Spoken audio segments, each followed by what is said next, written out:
Coach, how about some thoughts about the season to date? I'm really proud of how the kids are doing. We've worked hard. We keep talking about we're in there for the long haul. We don't, we were really hot before Christmas, and just after the break, we've had injuries and illnesses, and just to battle through that and keep working hard. They're doing a phenomenal job in the practice room, and the results on the mat are showing for them. Yeah, but the returning state champion in Reiner, that's got to mean the world to you guys. It is. It's nice to have. He's a great leader in the room, and then him and Hunter Elmer together. Two of our state finalists from last year, just battling the room every day. And I think that's a big part of our success. Is almost every one of our kids has someone to battle with, and that'll push them in the room. No one can really slack or dog because that guy's sitting there waiting and pushing him. What are Reiner's best skills on the mat? He's just patient. He knows what he wants to do, and he waits. He sets it up, and he doesn't rush anything. He doesn't get himself in bad position. He's very hard to get into bad position. And just a smooth, slick wrestler. Hunter Elmer played football at KC. He's just a good athlete. Just a good athlete. What does he do on the mat? Hunter is a goer.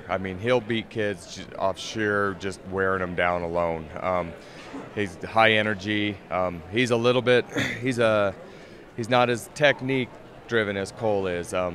He's kind of wild out there, and it works for him. He just goes 100 miles an hour, and it just breaks kids.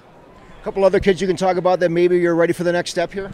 Absolutely. Ben Elminger has really come a long ways. He's just a junior this year. He's placed at state his first 2 years, and he's a hammer. He's mean. He's tough. He is not scared of anyone. And even in the practice room, if one of us coaches are going up against him, he is looking to draw blood, and he's just a physical kid. Tanner Verplanke, our 95-pounder, same thing. He has really come along this year. He's had a phenomenal year. Has beat some great kids, and he's looking for a state title, and I think he can do it. He keeps working hard and keeps improving. He's going to be an animal too. Jake Watterson, we got him. He moved in from Billings this year. Just a phenomenal kid, great kid, pretty good technique-wise. He's a hammer on top, and we've been fortunate to get him this year. And then our other two seniors, Gabe Atwell and Ethan Richens, have just made leaps and bounds this year. Gabe is wrestling lights out. I've never seen him wrestle so well in his 4 years so far, so that's exciting. And Ethan has had one heck of a year as well and just keeps battling.